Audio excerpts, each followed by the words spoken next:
Donc, nos panélistes pour ce soir, nous avons William Grenier-Chalifou, cofondateur de Iluxi LMS, un outil SaaS de gestion de l'apprentissage mobilisant l'intelligence artificielle, qui est créé en mode digital nomade entre l'Europe et les Caraïbes et Montréal, donc on the go. Nous avons aussi Dominique Dany, président de MoveAI. Dominique est un leader passionné par l'innovation et la transformation des organisations grâce à l'intelligence artificielle.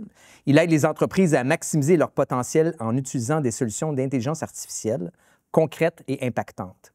La mission de MoveAI est de démocratiser l'intelligence artificielle.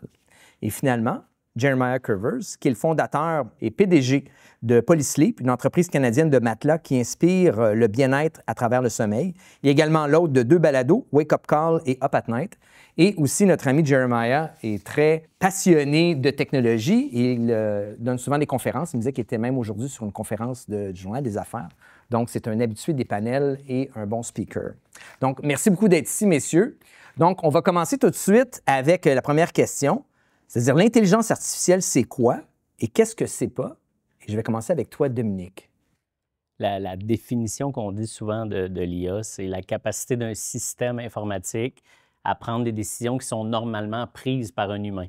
Donc, on peut en avoir 38 solutions. Là. Donc, c'est tout ce qui est capable de l'informatique d'être en mesure, justement, d'apprendre des données, puis d'être capable de prendre une décision, de faire une automatisation ou de prédire quelque chose. Donc, c'est la définition qu'on donne souvent à l'IA, très générique. Jeremiah, toi, compléter un peu cette définition-là de Dominique. Comment tu le vois, l'intelligence artificielle? Qu'est-ce que c'est pas? Qu'est-ce que c'est pour toi? Bien, de manière plus holistique, c'est pas une solution miracle à tous les problèmes, comme beaucoup de gens le pensent. C'est un outil très puissant qui, de plus en plus, va être intégré dans notre day-to-day et c'est quelque chose qui va falloir vraiment encourager en termes d'adoption au sein de nos équipes, mais dans un cadre particulier parce que c'est la première fois qu'on a adopté une technologie qui potentiellement peut nous amener à raisonner de manière différente. Puis, Jeremiah, si on continue avec toi, toi, dans ton entreprise chez Polysleep, tu es un innovateur au niveau de la technologie. Comment tu l'utilises dans ton entreprise? Bien, ça va dépendre. Il y en a à plusieurs niveaux. Par exemple, au niveau des ventes, on a un CRM qui va, dépendamment du type de data qui est ingéré, va nous faire des recommandations sur dans tel cycle de vente, tu devrais contacter tel client parce qu'il y a un plus haut risque de churn qu'un autre client, par exemple. Après ça, d'un point de vue marketing, il y a plusieurs updates qui ont été amenés du côté des suites de logiciels Adobe. Donc, beaucoup d'améliorations et de petits trucs qu'on peut faire pour faciliter, par exemple, l'édition de photos, l'édition de vidéos. Dans After Effects, quelque chose qui est super cool qu'on peut faire maintenant, c'est d'utiliser l'AI pour améliorer, par exemple, la qualité sonore très rapidement sans avoir des recours à des tierces parties. Cependant, on est beaucoup plus dans l'éducation au sein de nos équipes à dire « Allez chercher les fonctionnalités AI qui sont disponibles dans votre environnement technologique » plutôt que d'essayer d'encourager de bâtir quelque chose from scratch. Pas parce que c'est pas utile, mais c'est parce que la vitesse à laquelle ça évolue fait en sorte que des fois, l'énergie qui va être mise à développer quelque chose, bien, dans 2 mois, il y a une compagnie qui va monétiser ça puis va beaucoup mieux le faire que nous, qui rendra ça accessible. Fait que, je te dirais, dans le day-to-day, ça ressemble à ça. Puis toi, dans ta compagnie, tu suis vraiment l'adage où Polysleep est une compagnie de médias avant d'être une compagnie de matelas. Donc, c'est vraiment quelque chose que tu mets en place, tous ces outils-là, à travers toute ton entreprise. Je te dirais, on est dans un univers tellement compétitif, on a à peu près 150 marques copycat. Là. Donc, le produit reste la source et l'important de ma compagnie, parce que je veux dire, ça prend un bon matelas. Tu sais, on vend des matelas, là, fait que ça prend un bon matelas. Mais oui, après ça, je veux dire, on a tissé tout un écosystème qui ressemble beaucoup plus à une agence de marketing interne qu'une compagnie traditionnelle avec une équipe de vente qui va sur la route et qui fait tout ça. Fait que c'est quelque chose de primordial. Une des raisons pourquoi on ne s'est pas aventuré à, par exemple, bâtir des applications in-house basées sur, par exemple, des LLM comme ChatGPT ou différentes choses, c'est le fait que ça prend beaucoup de data de qualité avant de pouvoir arriver à quelque chose propriétaire qui fonctionne réellement bien dans le contexte d'AI. C'est une des raisons pourquoi on va essayer de chercher des solutions existantes et de les adapter à nos besoins plutôt que de partir from scratch, bien que c'est rendu de plus en plus facile. Là, ouais. Toi, William, ton produit intègre l'intelligence artificielle pour aider tes clients en ressources humaines avec ton LMS. Parle-nous de ce que toi, tu fais dans ton entreprise, comment l'intelligence artificielle est intégrée dans tes logiciels pour tes clients. Ouais. Puis surtout, c'est intéressant ce que tu dis sur le fait de ne pas créer quelque chose from scratch. Nous, on a 2 stratégies pour notre produit. À la base, on a Eluxy, c'est un LMS, juste pour mettre un peu en contexte. LMS, c'est Learning Management System. Okay. Fait que dans le fond, nous c'est une plateforme SaaS qu'on loue à nos clients, des villes, des centres de services scolaires. On est beaucoup dans le B2G qui vont utiliser cette plateforme-là pour former leurs employés. Par exemple, à la ville de Laval, on veut former tous les policiers sur sauvetage sur l'eau. Bien, ils vont aller faire sur la plateforme la formation, obtenir leur certification, puis la ville est capable de dire « tous mes policiers sont formés ». Donc, ça, c'est à la base, c'est l'outil qui existe depuis à peu près 5 ans, ça fonctionne bien. Depuis, évidemment, IA arrive. Fait que nous, on a comme 2 stratégies en place. Une des stratégies qui ça m'a fait sourciller, c'est de surveiller qu'est-ce qui se passe sur le marché puis d'intégrer les solutions cool à notre plateforme. Fait que nous, on a l'intégration de ChatGPT. Fait que quand tu veux créer une formation à même ma plateforme, tu peux juste Eluxy Assist. Tu dis, je veux faire une formation sur le leadership, ça va te créer le contenu, tout ça. On utilise une solution qui s'appelle Synthesia, qu'on intègre à ça. Ça, c'est notre première stratégie. En parallèle de ça, on a aussi fait le choix de bâtir notre propre outil AI. Une des raisons qui nous a confirmé de faire ça, c'est que nous, on avait beaucoup de données déjà. Notre plateforme, depuis des années, collecte des données sur qui fait quoi sur la plateforme, quel type de formation, c'est quoi les compétences clés pour tel type d'employé. Fait que ce qu'on fait avec le AI présentement, c'est que, je vous donne un exemple, on va reprendre les policiers. On a 1000 policiers à former sur sauvetage sur bateau, sauvetage sur la rivière. Probablement que Jean-Marc, lui, connaît déjà le module 1, 2, 6. Ça ne fait aucun sens de faire passer la même formation aux 1000 employés. C'est de la perte de temps. Il y a des gens qui connaissent déjà ces contenus. Fait que nous autres, ce qu'on va faire, c'est qu'avec un LLM, en posant des questions, en regardant l'interaction de l'apprenant sur la plateforme, on va venir personnaliser le parcours. Fait qu'au lieu d'avoir une formation pour 1000 employés, tu as 1000 formations pour 1000 employés. Puis ça, c'est un peu...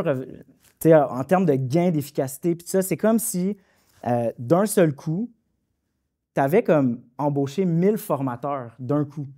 Pour faire l'équivalent de ça, il aurait fallu que tu mettes un formateur, un coach par employé pour bien comprendre.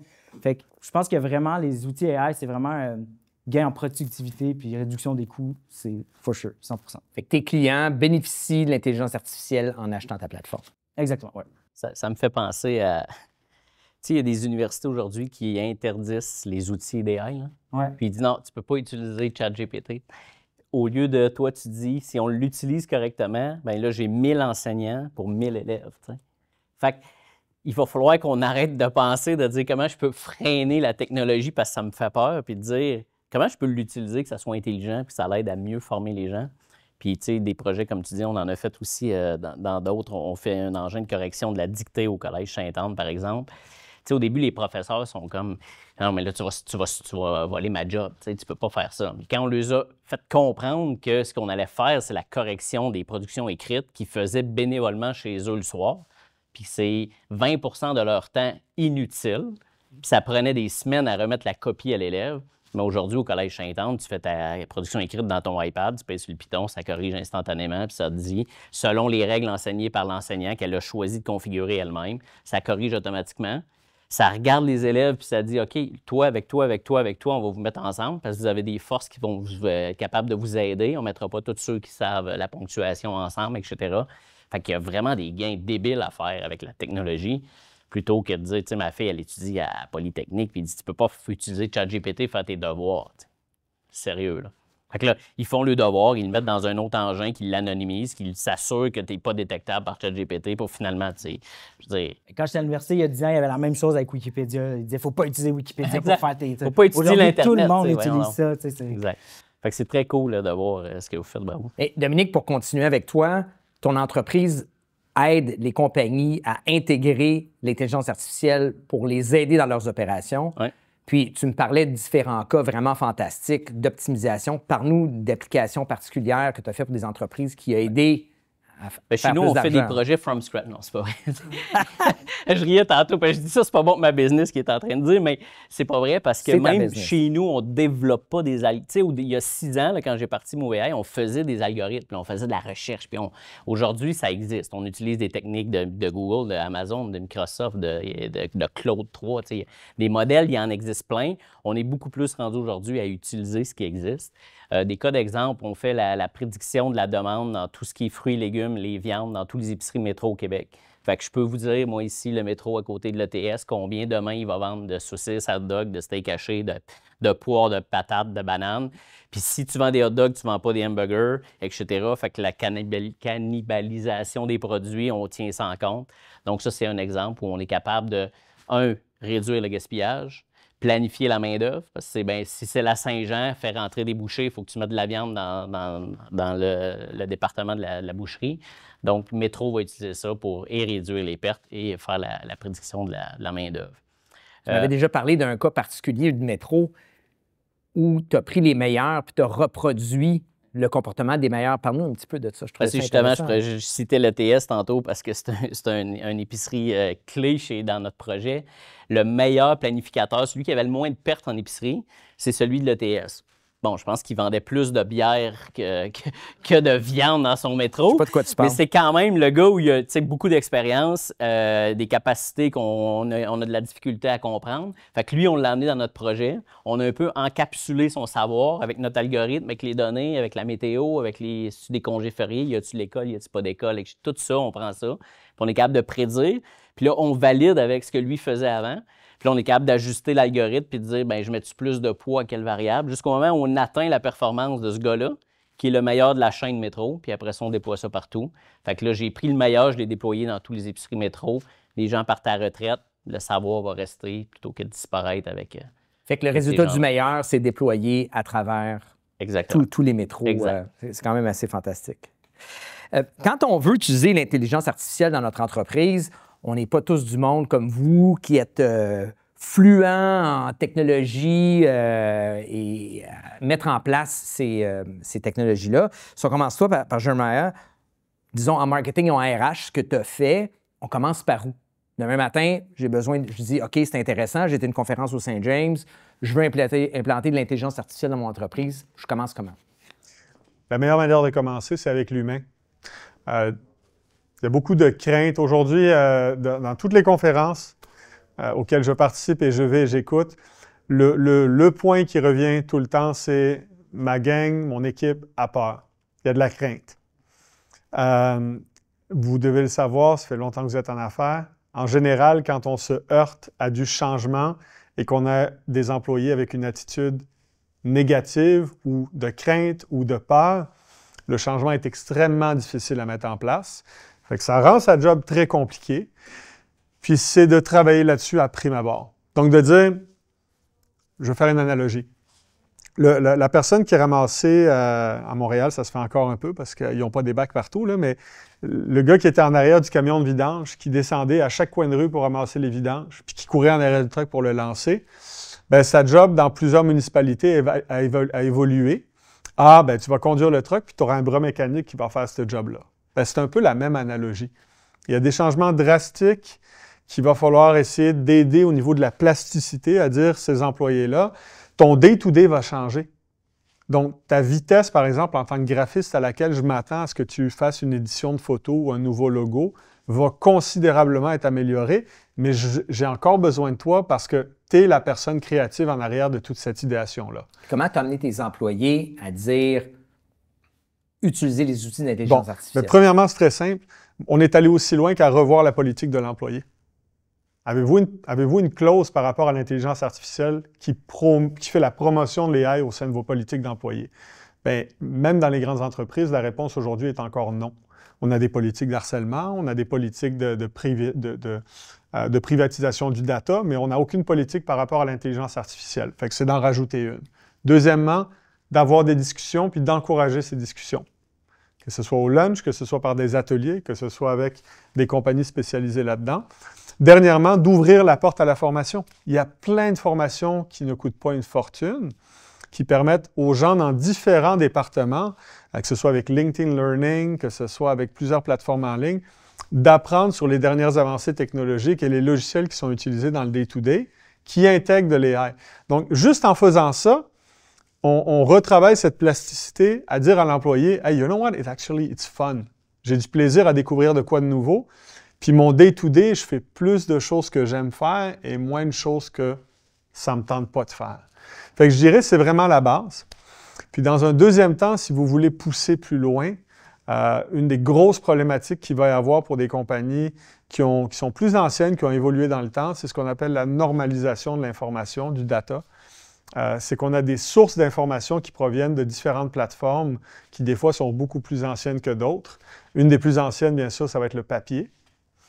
Donc, comment on arrive à numériser cette information et à la mettre au même niveau d'égalité que ce qu'on va récupérer dans un CRM, dans ce qu'on va récupérer dans une plateforme de marketing, de manière à ce que cette information puisse être comestible et utilisable dans un contexte d'intelligence artificielle où, généralement parlant, puis là, dis-moi si je me trompe, mais l'AI, plus on a un data qui est normalisé et plus on a de data désorganisé en quantité, plus l'AI va bien fonctionner. Donc, démocratisation, formation, puis normalisation. Rassurer les gens, on peut l'utiliser, ça va nous aider. Je vais venir à toi, Dominique, après. Mais William, toi, tu implantes ces systèmes-là. Est-ce que les clients, est-ce qu'ils savent que tu as de l'intelligence artificielle qui est implantée dans ton logiciel? J'ai une stratégie d'upsell, cross-sell pour ça, pour qu'ils le sachent, en effet. Okay. C'est sûr que c'est un feature qu'on vend, évidemment. Mais oui, puis je vais juste revenir un peu là-dessus sur tu parlais de la formation, puis ça vient un peu répondre à ta question. Oui, tu sais, c'est de la gestion de changement. C'est clair. Puis moi, ce que je dirais, je connais pas la taille de vos organisations, tout ça, mais commencez par les C-suites, les décideurs, ceux en haut, formez eux autres. Parce qu'on a... En tout cas, nous autres, quand on implante, on a beaucoup de... Dans des organisations, quand la hiérarchie en haut est convaincue, ça va super bien. Quand ils ne sont pas convaincus, ça barre des quatre roues, comme on dit. Puis, on a même un exemple, j'ai un exemple récemment où dans notre LMS, on a un catalogue, tu peux débloquer d'un coup une centaine de formations. Puis dans ces formations-là, un peu comme LinkedIn Learning, tu as des formations sur AI, Copilot, comment utiliser Copilot pour Excel, tout ça. Puis on a une organisation qui a fait, c'est pas de la censure, mais qui a fait enlever toutes les formations AI parce qu'ils n'étaient pas rendus là, ils voulaient prendre le temps de regarder comment ça se passe. Je les comprends aussi, mais tu sais, il y en a qui sont pas prêts. Fait que commencer par, je penserais, par la hiérarchie en haut, mais oui, il y aura toujours de la gestion de changement, mais que ce soit des outils AI ou que ce soit dans 5 ans, des nouveaux outils qui vont sortir, ça fait partie de la game. On a des formations en gestion de changement sur notre LMS, si vous voulez. Dominique, toi, c'est ta business. Oui. Les gens t'appellent pour implanter de l'intelligence artificielle dans leur entreprise. Oui. Est-ce qu'ils sont déjà vendus quand ils t'appellent? Il y a un gros shift dans l'histoire de l'AI avec justement le ChatGPT, les LLM ou l'IA générative qu'on appelle. Tu sais, les années avant l'IA générative, il fallait que les gens ils disaient « Ah, mon CA m'a dit de faire de l'AI, puis il faudrait que j'en fasse. » Il fallait que je leur explique c'était quoi. Aujourd'hui, il n'y a plus personne qui se demande s'il faut faire de l'AI, c'est comme par où je commence. T'sais. Mais il y a encore plein de questions de dire justement, je commence par où. Ouais. Puis fait que ça existe encore. Nous, on fait des ateliers découvertes. On va asseoir les gens dans une salle pendant 2 jours, le C-level, puis on va les amener au même niveau avec une petite formation, puis après, on va checker des use cases dans leur industrie, puis on va essayer d'amener les gens à être capables de dire, OK, qu'est-ce qui se fait dans ton industrie? Qu'est-ce que chez vous? C'est quoi tes problèmes? Moi, j'aime beaucoup parler de problèmes de l'entreprise. Tu sais, l'AI, c'est cute. Là. On ne fait pas de l'AI pour que ton CA soit fier que tu fasses de l'AI. Ça va être une catastrophe. Tu fais de l'AI pour régler un problème. Puis ça se peut que ce ne soit pas l'AI qui règle ton problème. Parfait, fais d'autres choses. Hein. Mais commençons par voir les problèmes de ton organisation, puis après ça, ça peut certainement aider parce qu'on peut vraiment faire beaucoup de choses avec ça. Comment commencer? Bien, tu sais, ChatGPT, il y en a qui l'utilisent, faire un poème pour la Saint-Valentin, écris-moi ma carte de Noël, là, mais pousse la machine, pose-y des questions que tu penses qu'il ne te répondra pas, tu vas capoter. Moi, ce matin, je m'emmenais en char avec mon application OpenAI vocale. J'ai jasé avec OpenAI pendant 1 heure dans le trafic sur c'est quoi ma planification budgétaire, quelles devraient être mes catégories de dépenses que je devrais demander à mes équipes de mieux planifier, comment je devrais structurer mon information dans mon budget 2025. Puis c'est tout scripté. J'arrive au bureau, j'ai le transcript de tout ce que j'ai jasé dans le char avec. Moi, je veux ça. C'est OpenAI gratuit. Okay. Tu l'installes, tu payes sur le Python, tu jases avec pendant que tu t'en viens en char. Vous allez en français ou en anglais? En français. Wow! Même les deux, tu peux demander de parler en québécois si tu veux. Ouais, un matin, j'ai dit, là, arrête avec ton accent Prends des québécois. Tu sais, elle faisait des airs du Saguenay, puis tout. J'étais comme, arrête. Elle a changé d'accent. J'ai dit, tone down un petit peu trop aigu ta voix. Elle a toné down. C'est plus calme dans mon char.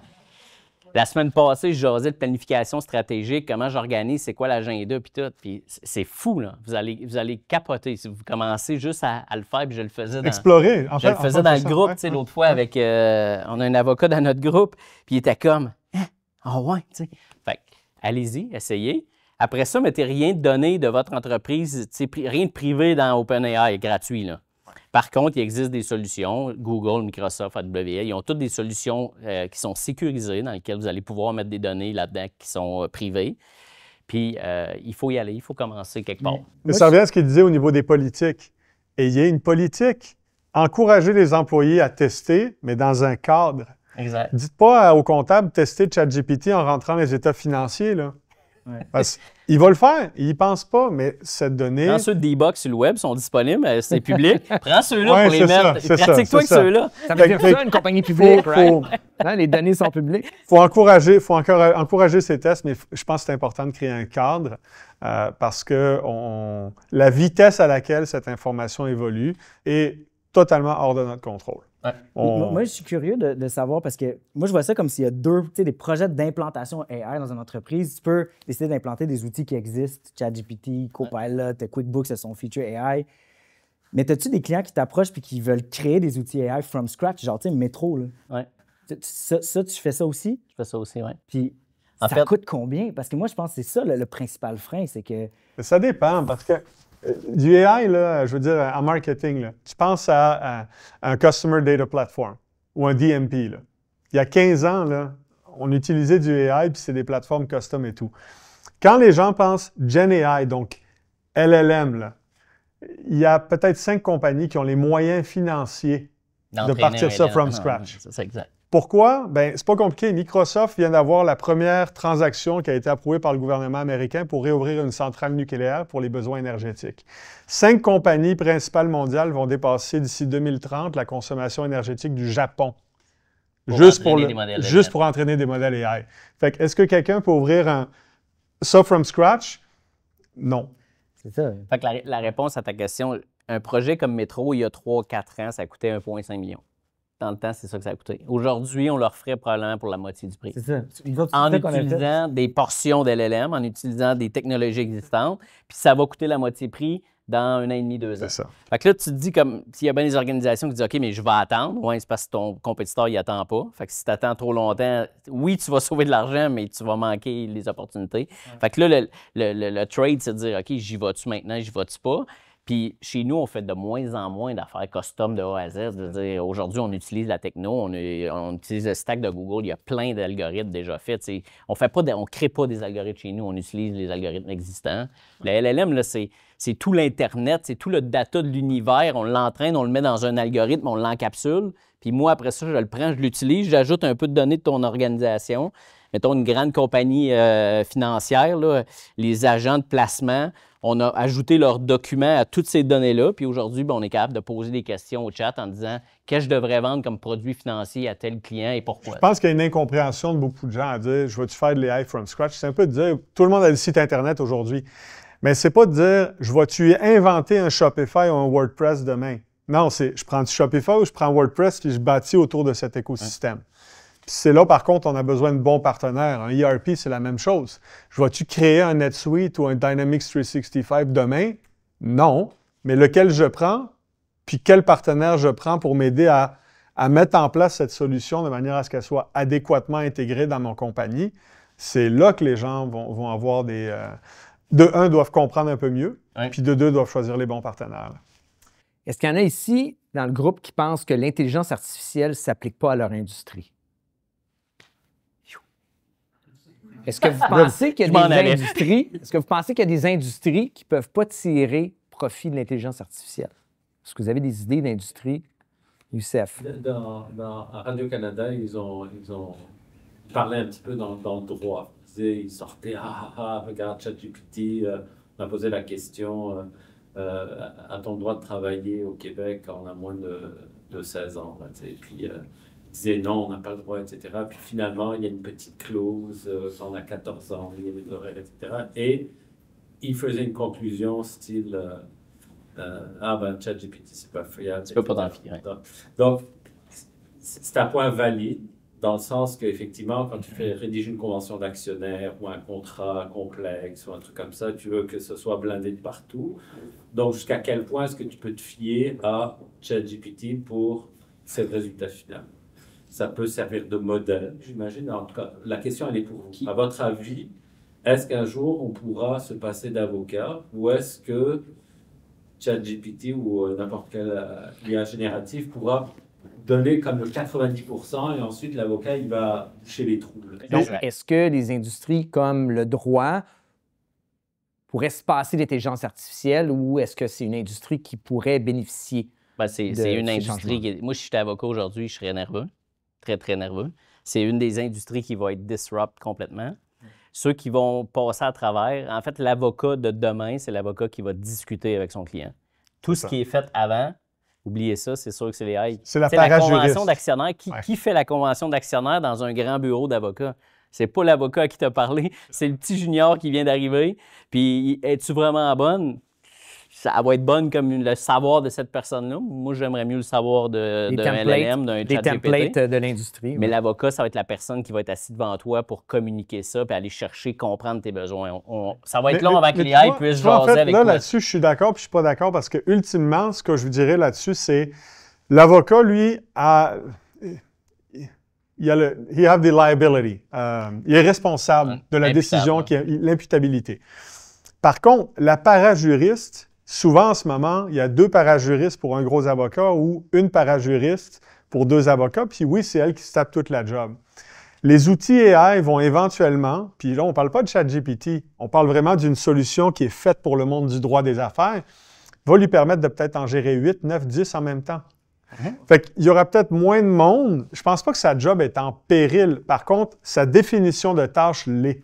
Oui, exact. Mais moi, j'aimerais ça un petit peu plus loin. Je suis d'accord avec toi. ChatGPT, les outils AI, ça fait en sorte qu'on duplique la capacité des bureaux d'avocats. Tu sais, comme de tout temps, puis les innovations technologiques, ça a toujours été ça. Le smartphone, l'Internet. On prenait une capacité que l'humain est capable de faire, puis on le rendait plus efficace pour le faire. Ce qui est différent avec le AI, selon moi, c'est vraiment que on est à 2 doigts, là, puis je dis encore des rapports. Pour les GI, on est à 2 doigts que l'AI soit capable de prendre des meilleures décisions que l'humain. On est rendu là, là. C'est plus juste comme Internet d'augmenter nos capacités, elle va prendre une meilleure décision que ton avocat, que ton médecin, parce que l'AI va avoir vu un scan de yeux, là. Ton médecin, il en a peut-être vu 50 000 dans sa vie. Le AI, il en a vu 1 million. Tu comprends?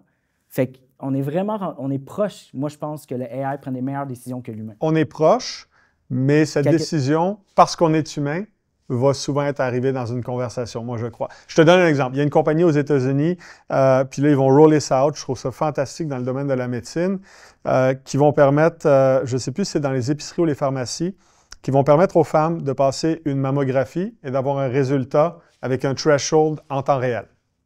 Donc, tu vas à la pharmacie, tu as une mammographie, puis vert, t'es good, jaune, on va te contacter dans les prochains mois, rouge, tu vas voir un médecin. Puis ce que ça fait, dans le fond, c'est que ça utilise l'AI pour amener ça. Cependant, là où on est très loin, c'est dans la communication du pronostic et dans le fait que les humains veulent interagir avec des humains.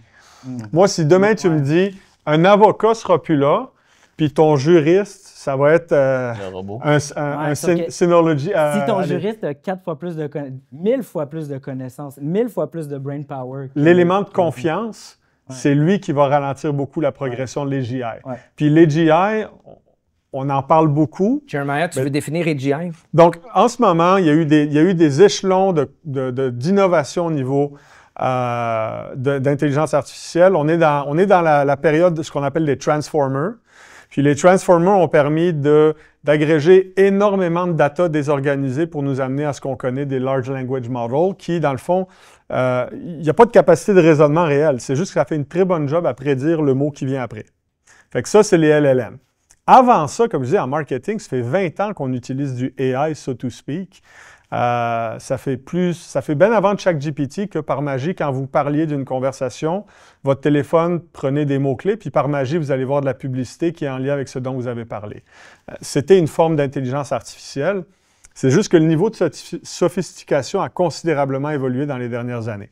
La prochaine frontière, c'est la capacité de raisonnement et de prise de décision. On est proche, mais je suis un peu Thomas. On va le voir, mais qu'on y soit. Mais on n'est pas exactement encore là. On est proche, on n'est pas si proche que ça. Bien, les gens disent qu'on est proche, fait que je leur laisse l'office du doute. Mais c'est un peu comme l'année du cellulaire. J'ai entendu parler de l'année du mobile pendant 15 ans en marketing, puis ça a pris 10 ans avant que ça arrive pour vrai. Là. Fait qu'on verra, mais oui, techniquement, on n'est pas loin, au même titre que l'ordinateur quantique. Tu sais, il est là, mais je connais pas grand monde qui l'utilise. Je pense que quand les deux vont arriver, tu parles du quantique, le quantique plus les AI, là, on va être dans une autre conversation. Pour l'instant, on n'est pas là. On n'est pas là. Tu sais, c'est important ce que tu dis, les LLM, puis les gens, ils ne comprennent pas ça, là, mais il n'y a aucune capacité de raisonner un ordinateur. Là. Les ChatGPT, il ne raisonne rien. Là. Tout ce qu'il fait, il n'y a pas de cognitif. Là. Il prend un mot, puis il prédit le prochain mot qui va être à côté du mot, parce qu'il a vu ce mot-là tellement souvent un à côté de l'autre, qu'il fait juste te dire, je pense que ces deux mots-là devraient aller un après l'autre, puis l'autre après l'autre, puis l'autre après l'autre, puis ça fait un poème. Là. C'est pour ça que des fois, ça va halluciner, comme tu donnais au niveau de l'exemple. Là. Puis il va dire, tu sais, justement, là, que tu ne peux pas travailler à 16 ans, tu sais, mais je veux dire, il y aurait pu avoir plein de monde qui t'aurait dit à cette question-là que tu ne peux pas travailler à 16 ans au Canada. Mais pour répondre à la question, moi, je pense qu'il y a du AI dans toutes les entreprises. Si tu as un comptable dans ton entreprise, elle peut utiliser l'AI pour améliorer sa comptabilité. 100%. Est-ce qu'il y a des questions dans le groupe pour notre panel? Dans les projets que vous avez vus, c'est quoi les pires erreurs que vous avez vues? Là, Investir plusieurs centaines de milliers de dollars dans un algorithme qu'on n'utilise plus aujourd'hui. Parce qu'il y a de nouveaux modèles plus performants. On a fait un projet de prédiction du prix d'une commodité pour un client il y a quelques années. L'algorithme allait super bien. On prédisait avec une précision vraiment bonne le prix. Par contre, quand tu déploies ça dans une organisation où le vendeur fait les achats depuis 32 ans en appelant son chum en Inde, « Y a-tu mouillé cet été? » Oui, les abeilles, ça avait l'air de quoi? Y a-tu le barrage là-bas, y a-tu tenu? Puis lui, il dit que son prix, ça va être ça. On ne l'a jamais impliqué dans le projet. Puis à la fin, on lui a dit, « Hey, voici la solution d'AI qui va te dire le prix, puis il faut que tu achètes des conteneurs, là, puis des gros deals. » La solution n'a jamais été utilisée, puis elle marchait super bien. Fait que le fail, c'est assure-toi de mettre l'humain dans gestion de changement. Les gens qui vont utiliser les AI, ils ont peur, ils pensent qu'ils vont perdre leur job. It's always a human problem. La technologie marche aujourd'hui, assure-toi que tu vas embarquer l'humain là-dedans, parce qu'après, tu peux avoir des beaux projets sur la tablette, parce que tout simplement, la personne, elle y croit pas. T'sais. Puis même si elle y croit, elle ne dira pas qu'elle y croit parce que tu ne l'as pas consulté. T'sais, si on l'avait embarqué au début du projet, comme notre gars de l'ETS, bien là, ça serait déployé un peu partout. Qu'est-ce qui détermine le succès dans l'implantation d'une solution d'intelligence artificielle? Bien, tu vois, c'est un beau parallèle, le CRM, parce que les deux peuvent être une source de succès puis de fail. Fait que je te donne l'exemple. Nous, dans notre cas à nous, ce CRM, l'équipe de vente le détestait parce que jusqu'à très récemment, le data qui était populé dans le CRM était pollué par nos ventes en ligne générées par Shopify. Fait que le data en tant que tel, il n'était pas clean. Fait que ça lui disait, tel client par rapport à la normalité, tu ne l'as pas appelé assez souvent. Mais c'est dans le cadre de notre clientèle globale, qui n'est pas juste des retailers, mais aussi des gens qui achètent en ligne. Et c'est là où je disais, là, le data, là, super important. Deuxièmement, ce qui fait que ça marche aujourd'hui, ben, c'est l'humain. Parce que si tu me dis, il faut que j'appelle ce client, mais je ne crois pas en la solution, puis je ne l'appelle pas, puis je fais à ma tête, bien là, tu viens d'avoir un scénario catastrophic failure, là. Ça ne donne rien. Pourquoi j'ai cet outil s'il n'est pas utilisé? À l'opposé, sans rentrer dans des niveaux de complexité de deal dans ce cadre-là, juste le fait de dire « Hey, lui, c'est un outlier, tu devrais l'appeler », sans dire ton prochain deal par rapport à l'historique d'achat puis la saisonnalité devrait être 150 000, comme on dit là. Ça va aussi loin que ça. Mais juste le fait de dire « Rappelle ton client », puis que le rep rappelle le client, ce serait un plus gros succès que d'avoir « Tu devrais l'appeler à telle heure pour lui proposer ça pour tel montant puis que le rep ne le fasse pas ». Fait que j'appuie à 200% ça. C'est l'humain en arrière qui va déterminer la majorité des home runs qu'on va avoir en intégrant de l'AI dans nos solutions. Regardons ça, 5. De ce que je comprends, là. Ouais. Baby step. Baby step. Oui, itératif. Nous, on dit itératif incrémental en agilité. Là. Tu vas-y par itération. Slice comme ça, ne va pas te monter des données pour te répondre à toutes les questions de l'existence puis commencer dans 4 ans à essayer de répondre à un besoin. C'est quoi le problème que tu as aujourd'hui qui est répétitif, qui est automatisable puis que tu as l'impression que tu fais toujours la même chose? Là? Puis rendez ça le fun. C'est un cas d'AI. Rendez ça le fun. Vous savez quoi? Là? Ouvrez un iPhone durant la période de lunch avec vos employés, là, puis commencez à parler avec ChatGPT, puis dites-lui, hey, prends un accent québécois. Créez cet engouement à utiliser l'outil au sein des gens qui travaillent dans vos organisations pour faire partir cette crainte. Je pense que c'est vraiment la première étape. Parce que c'est elle qui ajoute une pensée positive et une ouverture d'esprit à tester ces solutions. Dans 5, 10, 20, 30 ans d'intelligence artificielle, Judgment Day ou paradis digital? William, on commence avec toi. Moi, je pense que c'est le paradis. Puis j'ai réfléchi, on s'était envoyé la question avant, j'ai réfléchi quand même. T'as vendu mon punch. J'ai réfléchi à mon affaire. Mais moi, je pense, finalement, j'aimerais faire l'exercice inverse. Okay? Fait qu'imaginez-vous il y a 30 ans. Imaginez-vous il y a 30 ans, si chaque entrepreneur, chaque investisseur, chaque avocat, chaque prof à l'université, chaque prof au primaire avait accès à 100 fois le brain power, puis 100 fois le temps aussi, parce que c'est ça, tu as beaucoup plus de temps, là, tu sauves du temps. Imaginez le monde dans lequel on vivrait aujourd'hui. Fait que moi, c'est ce monde-là que je pense qui s'en vient, c'est ça l'avenir, puis je pense pas que ça va prendre 30 ans. Je pense que ça va être rapide. Dominique, Terminator ou paradis? C'est ni un ni l'autre. En fait, l'AI va reproduire... L'AI apprend du passé pour prédire le futur. Fait que ce que nous dit aujourd'hui l'AI, c'est une confirmation, il fait resurfacer nos billets à nous en tant qu'humains. Fait qu'il va falloir encadrer ça parce que malheureusement, j'ai une mauvaise nouvelle pour vous autres. Là, sur quoi il a appris l'AI, là? Bien, là-dedans, il y a des affaires qui ne sont pas si cool que ça qu'on a faites dans le passé puis qu'on lui donne aujourd'hui pour apprendre. Fait que si on le laisse prédire le futur basé là-dessus puis qu'on ne fait rien, ça risque d'être bizarre ce qui va se produire. Fait il faut l'encadrer. J'avais une bonne analogie, c'était le nucléaire. T'sais, le nucléaire, si on l'encadre comme du monde, ça permet à générer une centrale aujourd'hui qui va nous permettre d'entraîner des modèles de LLM en ne scrappant pas trop la planète. Ouais. Je lisais un autre tantôt que j'aimais beaucoup, c'est comme le feu. Le feu, ça peut te réchauffer, mais tu peux te brûler puis passer au feu. Fait il faut encadrer ce qui va se produire dans les prochaines années, il faut réglementer, il faut avoir puis il faut surveiller ce qu'on va faire avec les AI, mais ça va régler beaucoup de problèmes qu'on a aujourd'hui, les problèmes de la santé, les problèmes du cancer, les problèmes de la planète. Selon moi, c'est notre seule façon de s'en sortir aujourd'hui, c'est d'utiliser les AI pour s'en sortir parce qu'on l'a fucké beaucoup trop la planète déjà aujourd'hui. Fait que moi, c'est la solution et non le problème. Fait que c'est le paradis. C'est le paradis. Jay? C'est quoi le paradis? Moi, je suis très mitigé je suis très mitigé en général par rapport à la technologie en tant que telle. Je pense que d'un point de vue corporatif et sociétal, il y a beaucoup de positifs dans le sens où j'imagine que le futur, ça va être la possibilité pour un solo entrepreneur d'apprendre sur un nouveau milieu à une vitesse fulgurante et de développer une réponse à un besoin du marché 10 fois plus rapidement qu'aujourd'hui. Fait que si on pense que la start-up va vite aujourd'hui, dans 10 ans, j'ai hâte de voir à quoi ça va ressembler. Là où j'ai un problème avec cette technologie, au même titre que beaucoup d'autres technologies, dont le cellulaire, les réseaux sociaux, c'est l'humain. On n'a jamais été aussi connaissant, technologiquement connecté, mais isolé et vivant dans la solitude qu'aujourd'hui. Il y a des fléaux au niveau des nouvelles générations par rapport à leur capacité de connecter entre eux. Et j'ai malheureusement l'impression que l'AI va accentuer ce problème au niveau générationnel. Donc, on risque de se ramasser avec une société qui est plus déconnectée, déraillée que celle qui l'est aujourd'hui, dans la mesure où ça va être plus facile de parler à un ami virtuel que de se faire des vraies connaissances dans le monde d'aujourd'hui. Fait que ça, c'est ma seule inquiétude. Mais en même temps, je veux dire, on est humain. Je veux dire, on a toujours été en mesure de s'adapter, d'évoluer. Puis on ne vit pas moins pire qu'avant, sachant qu'on utilisait des locomotives, puis des carriages, puis des chevaux. Puis aujourd'hui, on a des voitures qui roulent à 300 km/h puis qui ont 1000 chevaux. Là.